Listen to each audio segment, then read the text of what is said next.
Bonjour et bienvenue sur ce premier tutoriel consacré à i3learnhub qui est un logiciel de TBI doté de très nombreuses fonctionnalités et je vous propose de découvrir toutes ces fonctionnalités au cours de cette série de tutoriels. Donc, dans ce premier tutoriel, je vous propose de voir quels sont les prérequis nécessaires au fonctionnement d'i3learnhub. Ensuite, je vous donnerai un bref aperçu de l'interface. Et enfin, je vous présenterai les fonctions basiques, les fonctions d'écriture du logiciel. Donc, première chose à savoir, c'est que i3learnhub est un logiciel de TBI qui fonctionne en ligne. Et donc, il va falloir, dans un premier temps, se créer un compte sur le site accessible à l'adresse www.i3learnhub.com. Donc, en entrant cette adresse sur votre navigateur, vous vous rendez sur cette page. Vous allez pouvoir créer votre compte en appuyant sur le bouton « Inscrivez-vous ». Et donc, i3learnhub vous propose plusieurs types de comptes. Je vous propose dans un premier temps de découvrir le logiciel avec un compte gratuit qui vous donnera accès à un très grand nombre de fonctionnalités. Donc, en cliquant sur « S'enregistrer », eh bien, vous rentrez vos coordonnées. En cliquant sur « Suivant », eh bien, vous recevrez un email à l'adresse que vous aurez rentrée dans les coordonnées et cet email vous permettra d'activer votre compte. Une fois votre compte activé, eh bien, vous pouvez revenir sur la page principale du site et entrer votre email et votre mot de passe. Et le logiciel va se lancer. Voilà, donc votre compte est créé. Il fonctionne bien sous un navigateur. Ce navigateur doit être un navigateur HTML5, donc un navigateur Internet de dernière génération, tel que Chrome, Firefox, Safari ou Internet Explorer. Ces navigateurs Internet, on les retrouve également sur tablette, ce qui signifie que vous n'avez pas forcément besoin d'un TBI pour le faire fonctionner. i3learnhub fonctionne très bien sur les smartphones et sur les tablettes. C'est donc un atout pour les adeptes du Bring Your Own Device. Le fait qu'il soit en ligne implique qu'il n'y ait pas d'installation, donc vous n'aurez pas de CD ou à installer sur votre poste ou dans la salle pupitre, surtout que parfois les postes ne sont pas accessibles et donc il faut faire appel à la personne ressource de l'établissement. Vous n'aurez pas de mise à jour, le logiciel fonctionnera toujours avec la dernière version. Il n'y aura pas de problème de compatibilité, etc. Ce sera opérationnel tout le temps. Vous n'aurez pas besoin non plus de clé USB. Vous ne l'oublierez pas à la maison. Vous ne serez pas gêné par un pupitre qui est fermé et dans lequel vous ne pourrez pas accéder à l'ordinateur.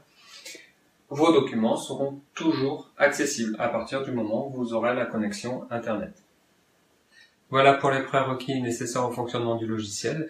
Ces prérequis vous permettent d'exploiter le logiciel sous différents supports, donc que ce soit au TBI, en groupe classe, ou alors en salle pupitre pour lancer les élèves sur une activité, ou pourquoi pas sur une tablette lors d'un déplacement. Je vous propose maintenant de découvrir l'interface de i3learnhub.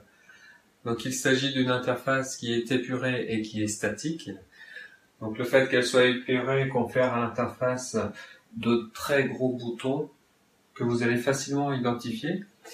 Et cette interface étant statique, eh bien, vous trouverez toujours les fonctions au même endroit. Vous n'aurez pas une barre de boutons qui va se déplacer tantôt à gauche, tantôt à droite. Donc cette interface peut également évoluer un tout petit peu. Il suffit d'appuyer quelques instants sur l'écran et vous faites apparaître une roue de boutons qui sont en fait des raccourcis vers toutes les fonctions qui sont disponibles dans le bas de l'écran. Et je vous propose de découvrir maintenant les outils d'écriture et les outils de forme. Donc les outils d'écriture sont accessibles par ce premier icône et vous voyez que lorsque j'appuie sur le crayon, eh bien en fait, j'accède à plusieurs fonctions. Le crayon, la plume et le surligneur. Donc actuellement, c'est le crayon qui est sélectionné, je l'identifie ici.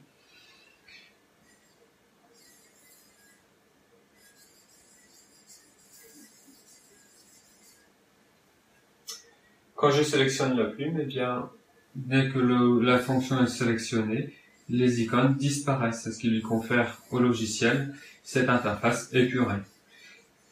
Et au niveau du tracé de la plume, vous voyez que le tracé est beaucoup plus élégant que le crayon.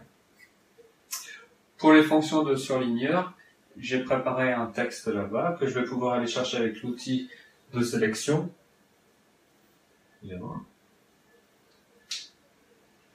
Mais au cas où je serais encore en train d'écrire,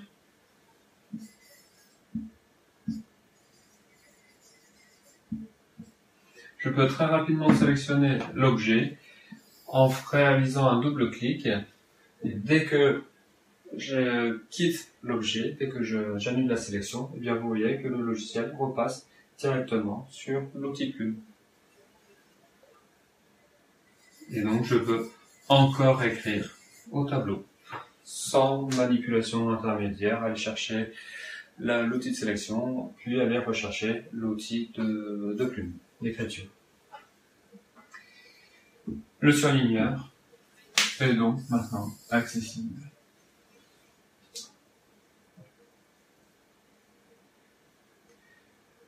Pour chacune de ces fonctions, je peux modifier les paramètres d'écriture.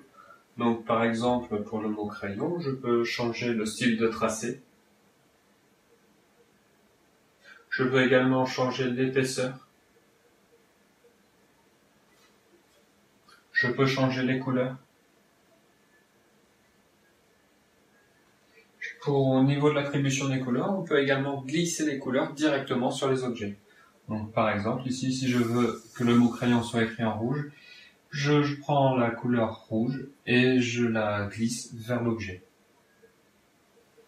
Si je veux le mot encore en violet, je prends la couleur et je la glisse vers l'objet. Si je souhaite maintenant effacer ces objets, ces écritures, eh bien j'ai l'outil gomme qui est disponible ici et le comportement qu'on a observé tout à l'heure avec les outils d'écriture est également disponible ici. Donc on a accès à une gomme ainsi qu'à deux corbeilles. La gomme va vous permettre d'effacer les écritures. Elle n'effacera pas les objets, les images qui peuvent être collées. Je peux également décider de supprimer toutes les écritures d'un coup. Donc toutes les écritures disparaissent, par contre les objets restent sur le tableau. Je peux également choisir de supprimer tous les objets en choisissant la deuxième corbeille. À ce moment-là, tous les objets vont disparaître, que ce soit les écritures, les images, les cercles, les formes, etc., les textes, sauf les objets qui sont verrouillés, comme par exemple ici le titre. Plusieurs formes sont disponibles. Le trait, les flèches, l'ellipse, le carré, le rectangle, les triangles, des objets en 3D, par exemple ici le cube. Et pour ces objets, eh bien, je vais pouvoir avoir le même comportement. Donc par exemple, si je sélectionne le cube, je peux modifier l'épaisseur de son contour, modifier le style de contour, des points par exemple ici.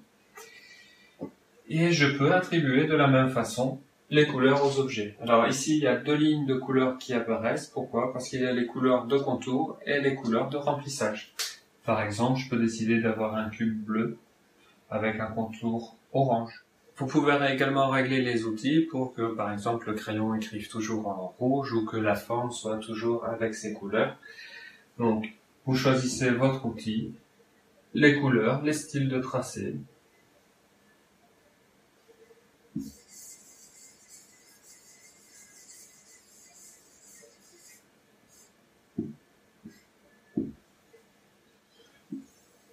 Vous pouvez sélectionner plusieurs objets. Donc en fait ici j'ai plusieurs écritures, c'est pour ça que je suis passé par l'outil de sélection. Et je peux maintenant choisir un autre style de tracé, une autre épaisseur, une autre couleur, sans problème. Lorsque vous sélectionnez un objet ou plusieurs objets simultanément, eh bien vous pouvez voir que des icônes apparaissent autour de celui-ci. Et il y a notamment cette corbeille qui permet de supprimer l'objet ou le groupe d'objets.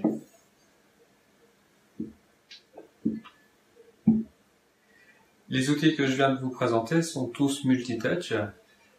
Et donc, si vous utilisez l'outil crayon, eh bien, vous pouvez utiliser plusieurs tracés simultanés.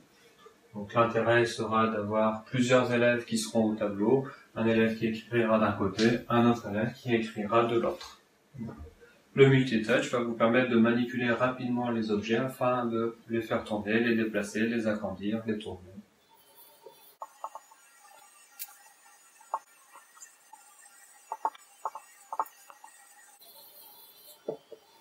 Si vous souhaitez effacer un très grand nombre d'écritures sans toutefois toutes les effacer, eh bien la gomme est également multitouch. Et donc avec plusieurs doigts, vous pouvez très rapidement effacer votre tableau.